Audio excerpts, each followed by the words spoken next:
Will she see me? Be quiet. But is she here? At least tell me that. I can't speak to you. You're defiled. 7 times. And be clean. The Syrians had gone out by companies. I know how that story begins. You see, I used to know it all by heart. You learnt it in the wrong place from the wrong people. My father used to read the Bible aloud every Sunday evening. Are not Abana and Pharpar, rivers of Damascus, better than all the waters of Israel? 6. 7. Give me your hands now.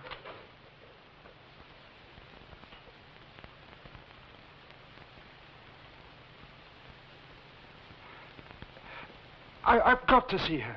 You can tell me anything you want to say to her. She's the only one who can forgive me. I have the authority to do that. From her. What have you done about your wife? I promise you, You're lying.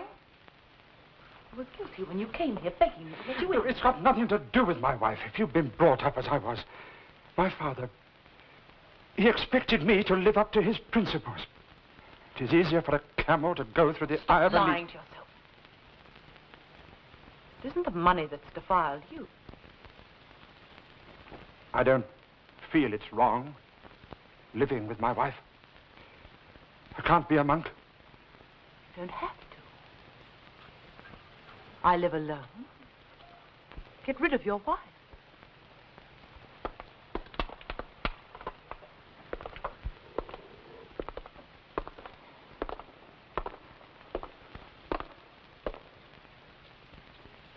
We'd better leave now.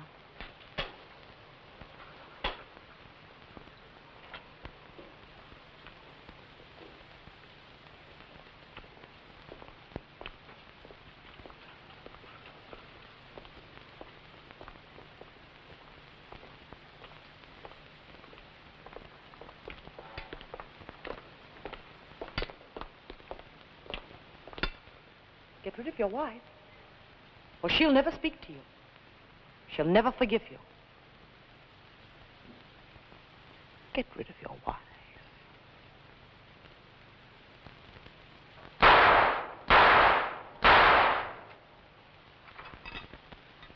You know, I wouldn't mind taking this up. You're sort of alive. It's supposed to, but you've got to control it, so it becomes like part of your own arm, not something separate. Teach me and we're going on a safari for our honeymoon. Seems strange not carrying a gun over here. In the Kenya police, I used to sleep with my rifle. Well, you can have a rifle of your very own, Mac, as soon as we find a flat. But you're not sleeping with it then. You know, I was working on a new design this morning. All I could draw was double beds. What about that flat you're going to see today? Another racket. House agents. Hosea Pitt. Do you know they want 12 quid a week for it? 12 quid? Yes. How many rooms? Oh, 2. But one of them's got a carpet in it, so they call it furnished. Do you want another go? No, I'd sooner watch you. That roommate of yours would only move out. Well, it's her flat. Don't particularly want to live there when we're married anyway. Memories? Mistakes. Sheila's going to be out tonight. I'm on duty at 10. Here, how did I do? You hit it. Once. I'm good at some things, though, aren't I? With you, I am. What time's Sheila going out? She might be gone now. If I don't take you to dinner, you won't eat. Who wants to eat? I do. Feel like Chinese food? If that's all we've got time for. What I really feel like. An unexamined life is a wasted life. That's what she says. Do you believe in it? Believe in her, I mean? I'm one of her closest helpers. I don't understand it. He's always been so happy. I've never denied him anything. Well, nobody forced him to go to her, did they? Well, it's the way he was brought up. You see, he felt it was wrong making all that money. Oh, stop lying to yourself. That's her first rule. It wasn't the money. It was what he bought with it. You. But that's not true. I liked him. That's a lie, too. A man of his age. Well, look at you. It's not surprising he felt guilty. He knew he was leading a false, depraved life. Depraved! You know what that means, all right, don't you? You get some odd ones here. We're all odd, except you and me. And I'm not too sure about you. That's the way I was brought up. You're leading a depraved life, and you know what that means, don't you? Well, if I don't, I can always ask a policeman. Hello. Dun, dun, dun, dun. James comes around to see ID. Yeah, they all like you. Who? Policemen. Oh, they're all different. Some of the boys in the squad room, if you met them, you'd think they were bank clerks. And there's an old boy upstairs who looks like Mr. Gladstone. Oh, the man who invented the band. He stopped me the other day. I understand you're from Kenya, Sergeant. Must find it rather tame here. Pompous old bore. Oh, well, perhaps we'll just keep him around to impress the American tourists. He's a chief inspector, and he likes you to know it. It's possible you already know who I am. Chief Inspector Rose. Got a price tag all over you, and a pretty cheap one, too. Well, any man in his income bracket. I'm not that sort.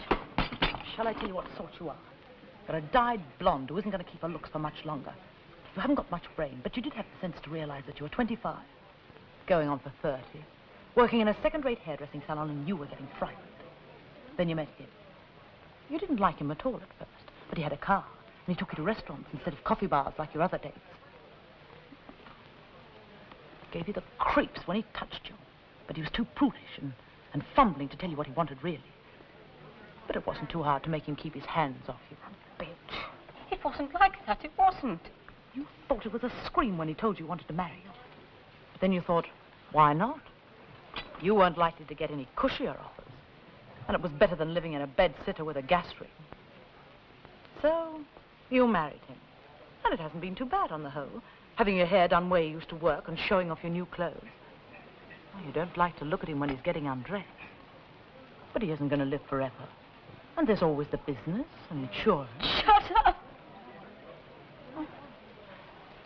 You don't like hearing the truth, do you? Why can't you leave us alone? It's got nothing to do with me. Hasn't it? Do you think I want him? He couldn't stand it any longer, the whole rotten lie. That's all your marriage ever was. What? So he went to her, and in her charity, she listened to him. She made him look into his heart and face the truth about himself. And now he's seen the truth. He's going to leave you, Mrs. Hosea Pitt. He's going to leave you flat. Now, I've got to go. Now? I'm on duty, damn it. Oh, couldn't you be late for once? Pritchard can't go home till I relieve him. Who cares about Pritchard? I do. But it's his turn to relieve me. See you tomorrow. Sheila will be back then, though. We'll have a flat of our own soon. I'm seeing another one tomorrow. Oh, dear God, don't let it be another racket. Let it be a nice, warm place that we can afford.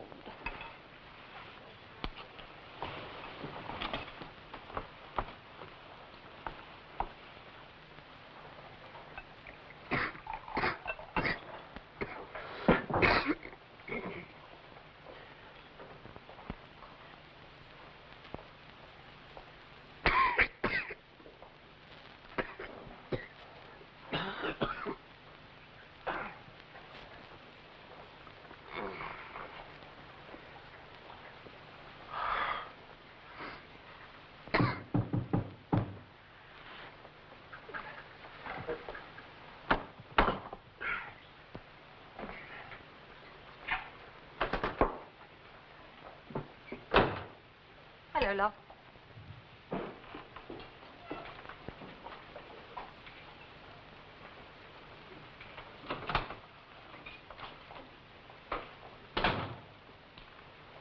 Good evening, Sergeant Hunter. Good evening, Sergeant Pritchard.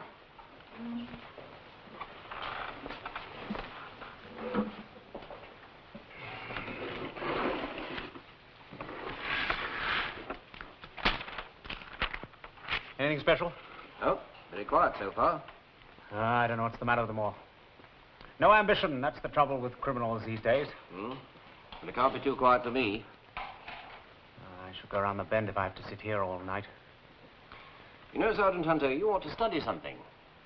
The 100 most important books have been a great comfort to me. That's right. Go on home, for God's sake, you old creep. You put them out in 18 condensed volumes. They only cost a few bob a week. Well, you're getting married soon, aren't you? And your wife can read them as well. My wife's already on volume 12. I don't know what we shall do when we finish them. Oh, I dare say you'll think of something, son Pritchard. Well, shall I get you an order form for the set? Well, I don't know. Don't think my girl's the kind, really, to sit home nights with a book. You know, you might as well take poison. Well, we're all hooked on something. Yes, don't I know it? Go and lie down.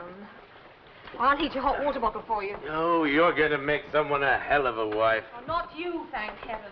Well, I hope you know what you're doing, marrying a copper. It's a dog's life. He'll be out half the night. Then I'll sleep days with him. Disgusting.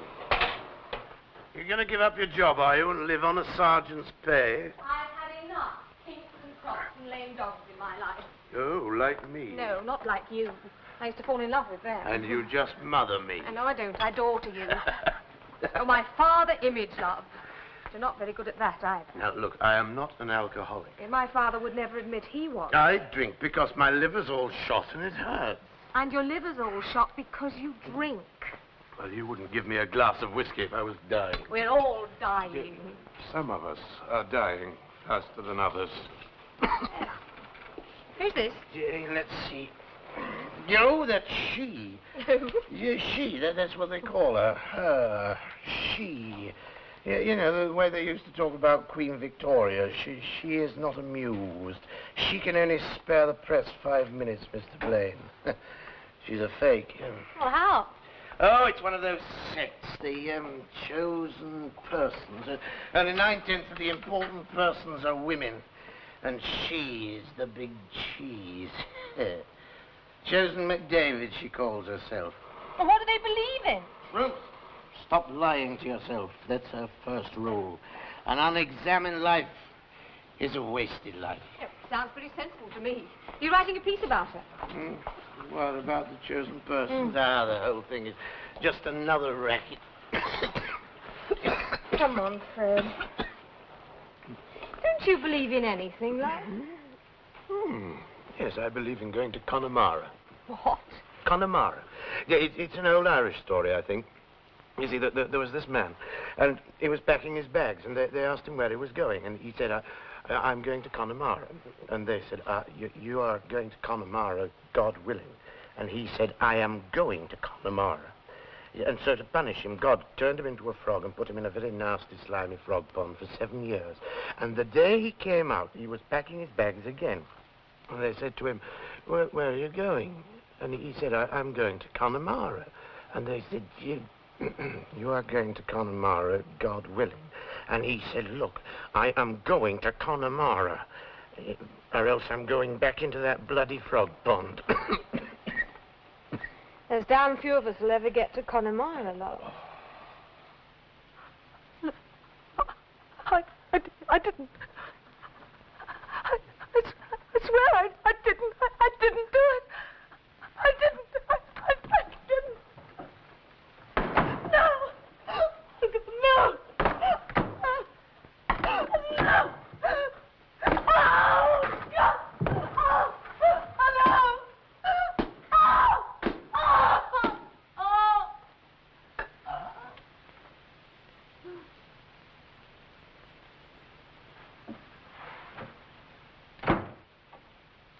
All right, give me the address. Hofiel's Court Road. Yes, I know where it is.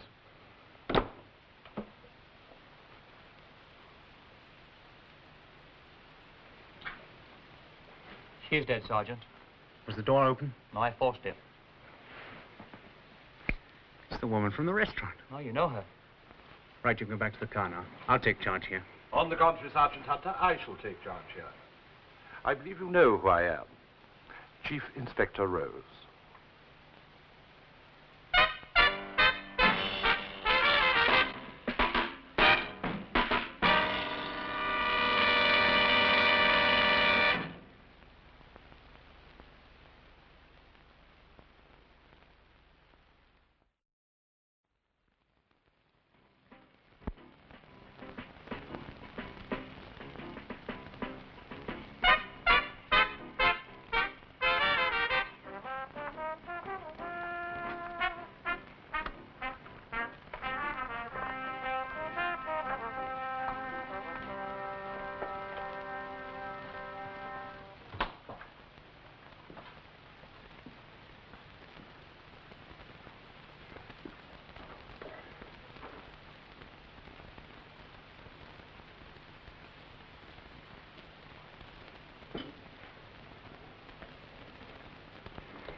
Did you sleep well?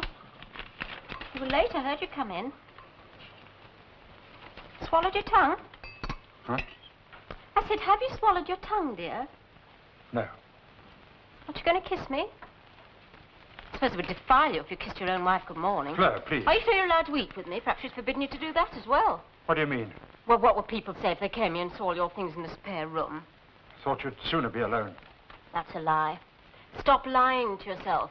That's one of her rules, isn't it? Why don't you practice what she preaches? I try. You won't find it so easy to get rid of me. That's what she's told you to do, isn't it? What? I saw that other one, that Ruth Marl. When? Last night. Oh, it was charming, I can tell you. She said you were going to leave me. She said you were going to leave me flat. I can't. I told her I can't. What's the matter, Rosie? What's the matter, dear? It was all right till you got mixed up with her. It was all right, wasn't it? I didn't mind you being older or, quiet like you are. It's got nothing to do with you. I kept telling her that. You've been good for me, Fleur. You're not the reason Well, what then? Oh, I don't know. I feel frightened all the time. That's what it is, frightened. What you frightened about? It's the money. But sometimes I think it's just the money. What is that to be frightened about? You make it honestly. Honestly? What does that mean these days?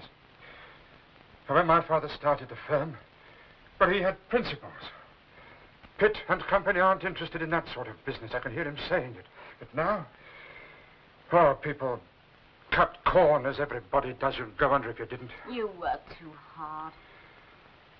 We could manage on less money, you know. You can't stand still in business these days. Do you know what that means? It means grow, expand, make more money. But what's right or wrong, nobody even cares. But you shouldn't worry about it. When I went to her, she knew what was right. I told her everything, and she said I was forgiven. And for about a week, I wasn't frightened.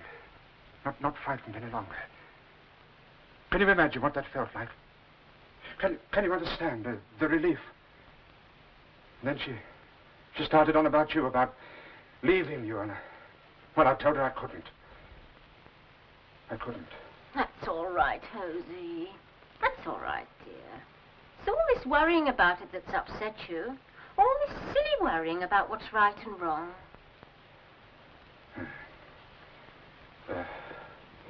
I'd better go. They've been waiting to get into the office. They can't get in till I open up.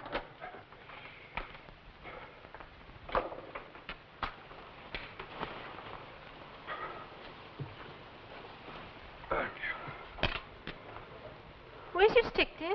Oh, I don't know. I must have left it somewhere. Oh, that's not like you. Perhaps you've left it at the office. No, I think I left it on a bus. On a bus? You took the car yesterday. Well, I'll get another one this morning. Kiss me before you go. I'll move your things back into my room, shall I?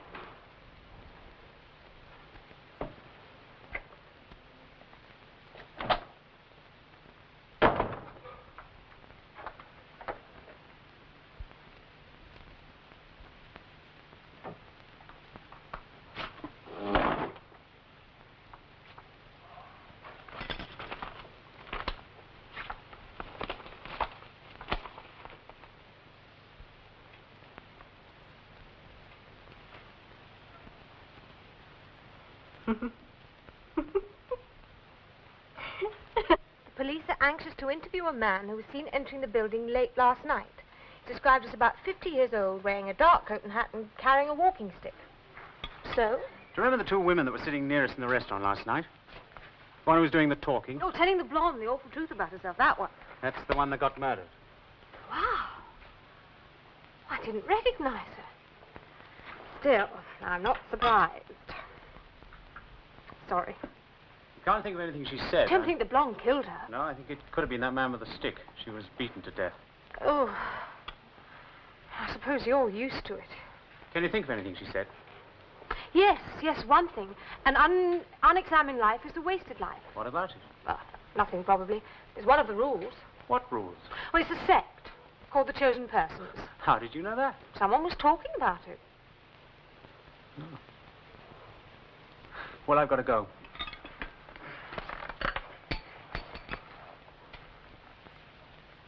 Where'd you get to last night? Nowhere. I rang you about 1 o'clock. Oh, someone in the next flat asked me in. Oh. Well, aren't you going to kiss me before you go?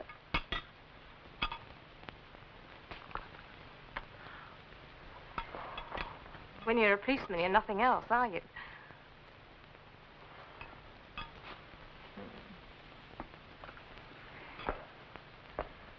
I'm sorry. But it's a messy case, and I've got to work on it with that fat old idiot upstairs. What fat old idiot? Rose. You've picked up the spoor, Sergeant? The spoor, Sergeant. The trace, the scent of the killer. I understood it was a word much used in our colonies. Kenya isn't a colony. You must forgive me, I find it so difficult to keep track of the members of our dwindling empire. Anyway, I'm English. I've lived in England for 8 years now.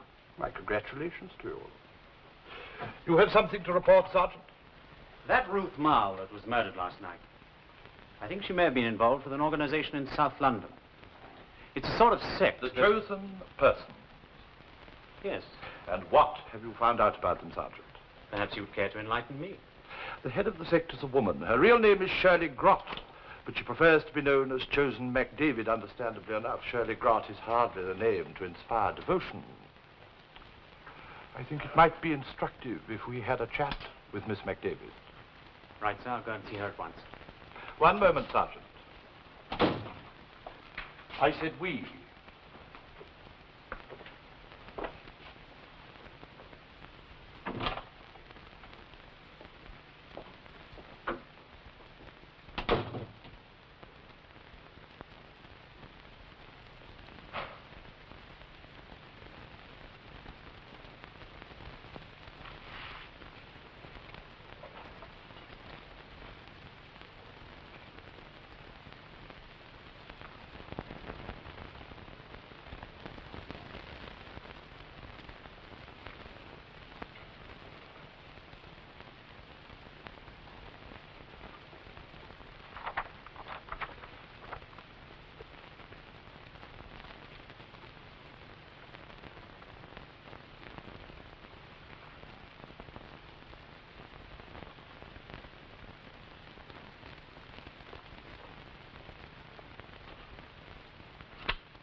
Miss MacDavid? Good day, madam. We're police officers. I'm Chief Inspector Rose, and this is Sergeant Hunter. It's very good of you to receive us, madam. Perhaps you read the morning's papers, the distressing news about Miss Ruth Marl. She was, we understand, one of your helpers.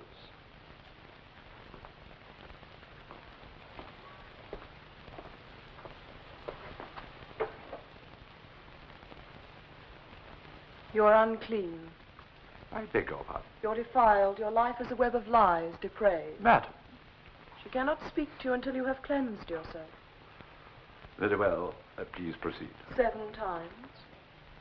Wash in Jordan 7 times, Sergeant, and be clean.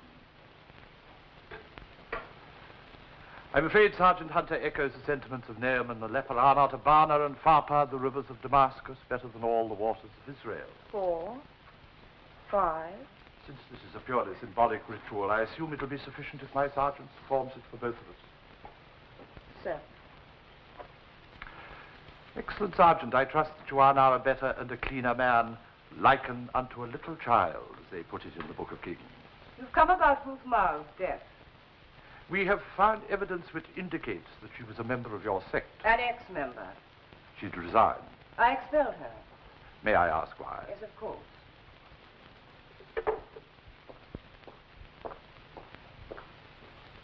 Ruth Marl had been with me for some time. I had great trust in her. She was one of my closest helpers. But unfortunately, my trust was misplaced. In what way? All contributions to the sect are strictly voluntary. And I discovered that you've been trying to extract money from one of our members by what was almost a form of blackmail, by working on his sense of guilt and promising him forgiveness in return for cash. How long ago did you find this out? Not until yesterday, I'm afraid. You had it out with her? Well, of course, at once. The first rule of our sect is absolute truth, complete frankness with oneself and with others. The man concerned came here suddenly, unexpectedly, yesterday evening at about 6 o'clock, and after he left, she reported to me. When you've learned to live with the truth, you develop a great scent for lies. I realized at once that Ruth was hiding something about this man, and so after he left, I questioned her. And finally, she confessed to me. I had no choice but to expel her from the sect. Would you mind telling us the man's name? His name is Hosea Pitt. Oh, I'm sorry, that may be one of my men, Sergeant. Well, thank you for your cooperation, Miss McDavid. Until we learn through truth to control ourselves, law and the police are a necessary evil. Exactly. Hosea Pitt. What can you tell me about him, Miss McDavid? I've got an appointment with her. Would you wait a moment, please? Do you want to speak to Miss McDavid? Are you one of her nuts? I'm a police sergeant. That wasn't what I asked you. Who are you? Fred Blaine, press, as they say. What are you doing here?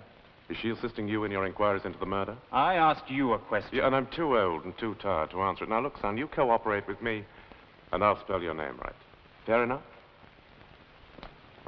Yeah, oh, by the way, have you found the man with the walking stick yet? So what's the connection with this place? I've been here before. I've seen Ruth Marl here. This girl. And I remember her face. Does that answer your question? Mr. Blaine? Yes. Blaine. He's a reporter, sir. What a pity. I thought it might be Hosea Pitt. It had saved us the trouble of having to call on him. Hosea Pitt. I've heard that name before, sir. You've seen it before, Sergeant, on notice boards. Hosea Pitt is an estate agent. I've brought that piece about you in case you want to sue us. You know, this murder's going to change things a little now. My editor wants to tie it in with the Sunday feature story.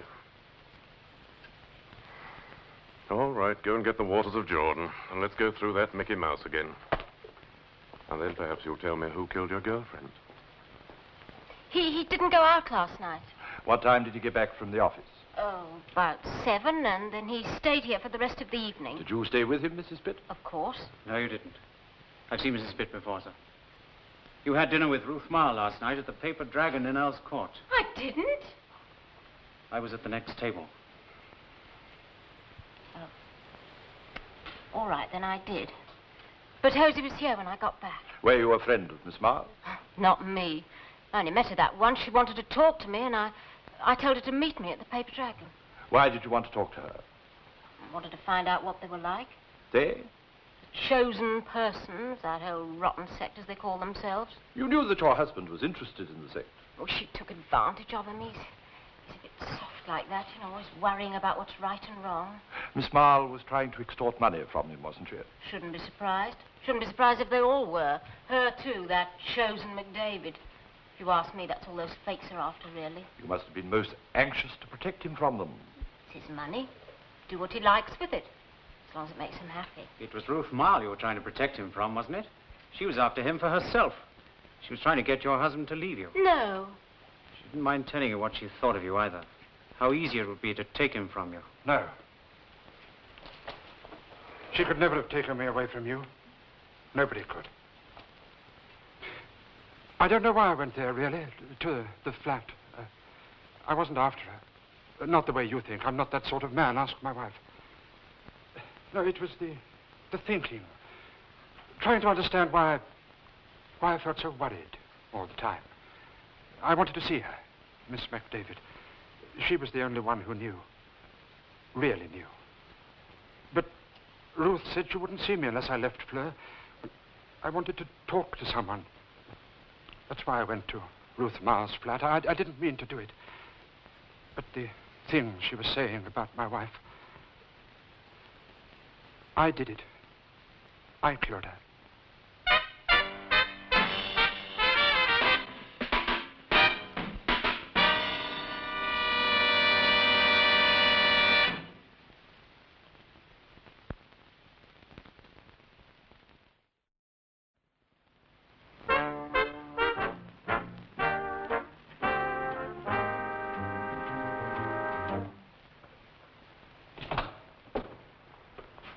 Evening, Sergeant Hunter. Evening, Mr. Pritchard.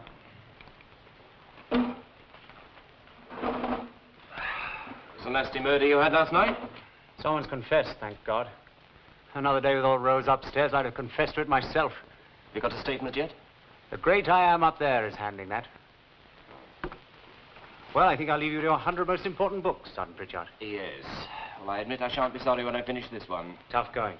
No, it isn't that, but, well, people give you such peculiar looks when they see you reading a book like this. Fanny Hill? Karl Marx. Detective Sergeant Richard. Yes, sir. Yes, he is. Yes, sir. Oh, no. I've got a date. He's got to work. So have I. Sheila's got some friends in. Sheila's friends all say actually all the time. They don't say bad form or good show, but they do say actually. Rather a lot. Somebody's been burning leaves.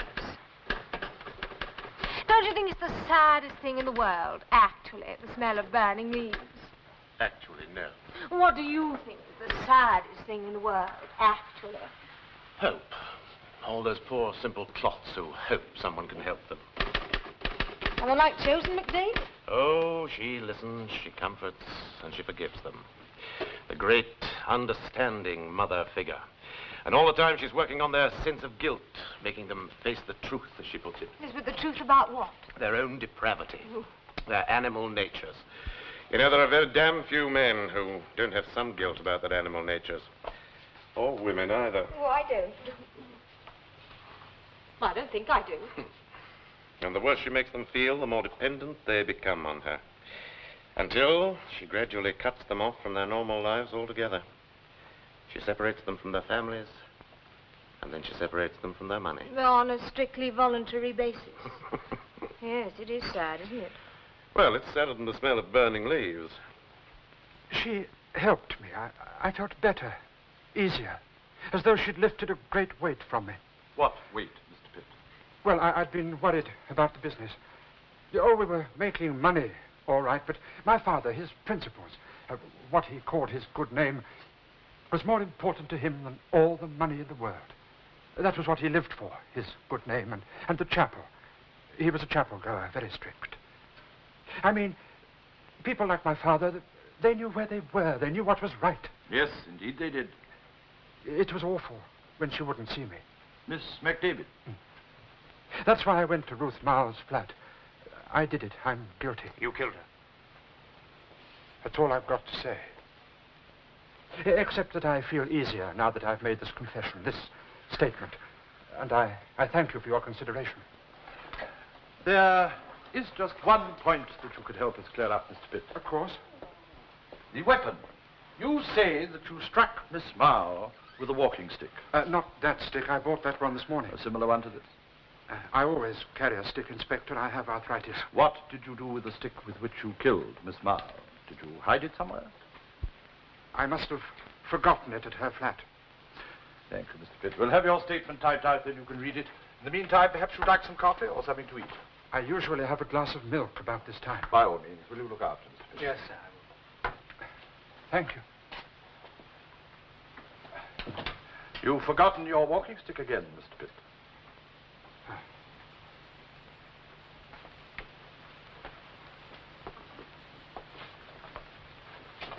Well, that's that. Not quite, I'm afraid, Sergeant. You mean you don't think he's guilty? Guilty, he wears his guilt like a second skin. But I don't think that he killed Miss Ruth Marl. The walking stick, the murder weapon, it wasn't in Miss Marl's apartment when the police arrived less than 5 minutes after she was killed. All right, he was lying about that. He did hide it somewhere. We'll find it. I didn't want Mr. Pitt to know this. But we have found it. Where? Some workmen found it in an empty flat. It was bloodstained, so they called the police. Where was the flat? South London, Thompson Street to be exact. And oddly enough, Sergeant, in an empty flat that Mr. Hosea Pitt was advertising for rent. You think someone planted it there? I think we were meant to find it there. It was barely concealed under a pile of rubbish in a cellar of a flat with Hosea Pitt's name all over it. Then why did he confess? To ease his mind. To take somebody else. Mrs. Pitt, perhaps. Mrs. Pitt went to Ruth Marl's place, and there was her husband's walking stick in the hall. That was the last straw. She picked it up and killed Ruth Marl with it. Then she planted it in one of her husband's empty flats. He's trying to protect her, and she's out to get rid of him. Oh, that's not very likely. Nice little woman like that. Are you married, Sergeant? I'm engaged. Ah. That's got nothing to do with it.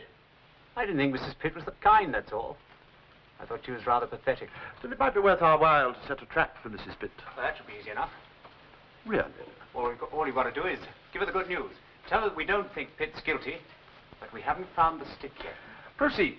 Well, then you tell her that we've got to find the stick, because from something that Pitt told us, it could clear him and give us a lead to who really did it. Go on. Well, then, if Mrs. Pitt killed Ruth Marl herself and planted the stick in the empty flat, she'll go back there to get it, to keep it out of our hands, won't she? Excellent, Sergeant. Just what I had in mind myself.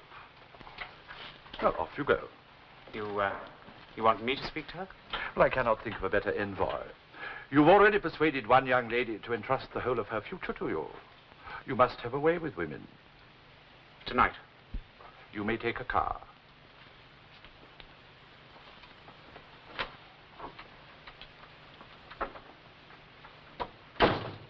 Our need to confess today is stronger than ever before. We have more to feel guilty about. Another one. Sheila's got at least 6 young men in there already. Never going to get any sleep tonight. You know what I mean. What happened about that flat you were seeing today? Another racket. Do you know they want £200 for the curtains? Come on, give us a sip, love. Yeah. Hey, how's your liver today, Fred? Never mind about my liver. Come on, you give me back that can of No, beer. You it's give me bad back that can for of you. beer. This is Fred Blaine. Yes, we've met. Now, don't be a fool. Why don't you calm down and have a drink? Look, I just... Matt, wait. I've got to go. I've got an appointment with someone who's even more of a bitch than you are, if that's possible. Matt, come here. Now listen.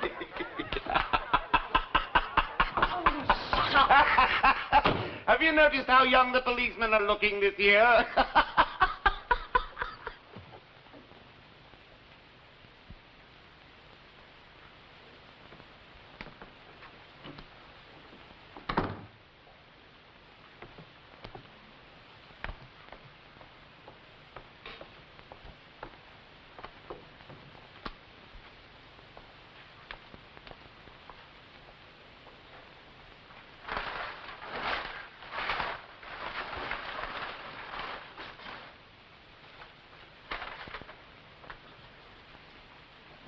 Sergeant.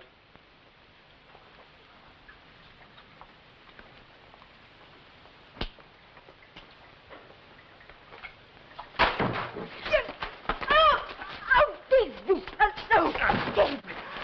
right. I killed her because I loved her and I trusted her. And she betrayed me.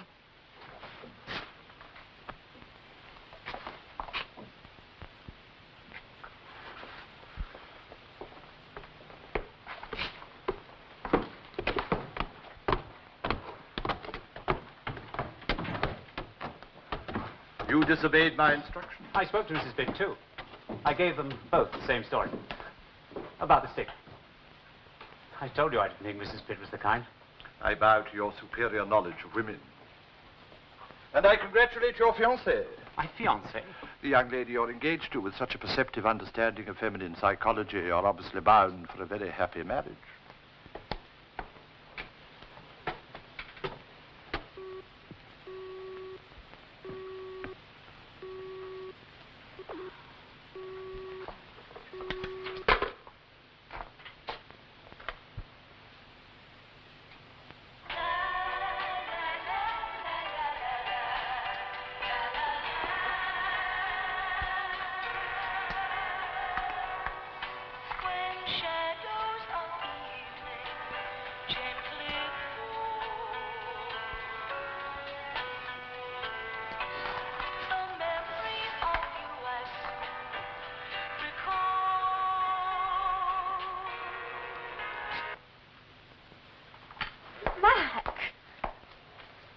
I've been trying to call you. How long's that been going on? With Fred, nothing's been going on. Well, what were you doing lying all over his bed? Well, he's got liver trouble. He's not supposed to drink. I look after him sometimes. He's one of my lame dogs, I suppose. I daughter him, that's all. Why didn't you tell me about it? I wasn't trying to hide anything. I wanted you to meet him sometime. I just didn't think you'd like him, that's all. You were right there, dead right.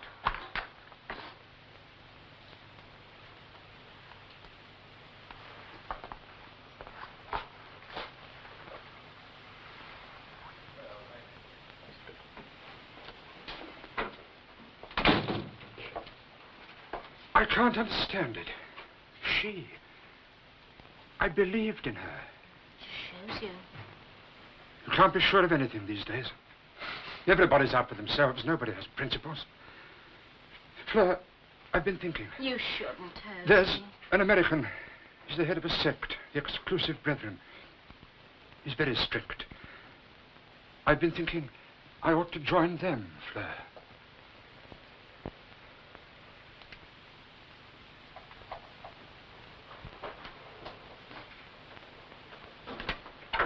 Did you want to see me? Do come in, Sergeant. This Ruth Mile case that we've been working on together. You mean you don't think she's guilty? Miss McDavid has been charged with murder. Well, that's that then, isn't it? Where are you going, Sergeant? Well, we're rather busy in the squadron this morning. One moment, Sergeant.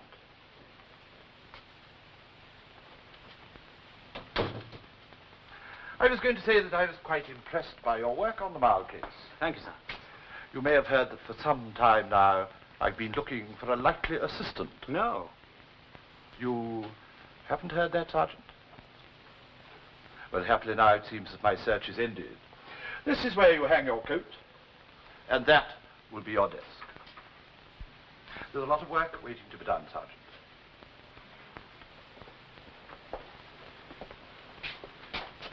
Well, sit down.